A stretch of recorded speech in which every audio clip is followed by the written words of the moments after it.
equity market, meanwhile, appears optimistic about trade. The bond market has high hopes for a rate cut when the Fed meets next week. Joining us now to discuss the capital markets, Matt Toms, Chief Investment Officer of Fixed Income at Voya Investment Management. So, stocks are still keying off this.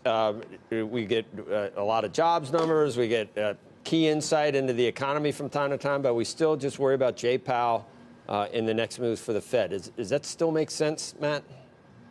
Somewhat. I think the focus this week is on the foreign central banks and the ECB specifically. Jay Powell and the Fed very likely to cut in September and very likely to cut again this year. But look for Thursday for the ECB to actually disappoint, in our opinion. Maybe a 10 basis point cut, but the expectations of QE are probably too far ahead of themselves in Europe.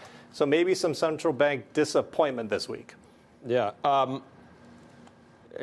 As far as the yield curve goes, what do we need to where you'd feel comfortable that the Fed is on the same page with the yield curve and with central bankers around the world? How many basis points, how many rate cuts would we need to get there? Yeah, 30 basis points on the 2s-10s curve would be comforting for us. That would imply that the market expects some of this rate cut to actually push through into economic growth. Inverted 2s-10s is always a signal of concern, but unfortunately the market is losing faith that aggressive rate cuts are enough. So expect fiscal accommodation in Europe and the U.S. to eventually help to steepen that curve up to 30. That's the comfort zone. When do we start seeing the trade war actually being manifest in the numbers that we get on a weekly basis? Now, what's your view, or do we ever? Well, you might. The markets fear it dramatically. The trade war in China is having an impact in sentiment. A trade war with Europe would be dramatic, and you'd see it impact the numbers very quickly. The U.S. has pulled back from that. Hopefully, we don't go back.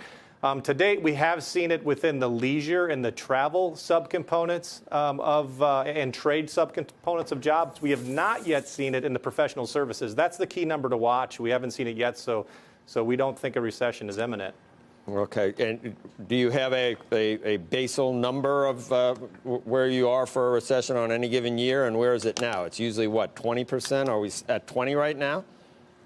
If it's usually 15 to 20, you have to believe you're somewhat elevated from there. But look, the U.S. consumer looks good. The Fed is going to be accommodative, and foreign concerns are unlikely to heat up, we think, politically, to push the U.S. over the edge. So mildly elevated, but not nearly as loud a cause for concern that many would say.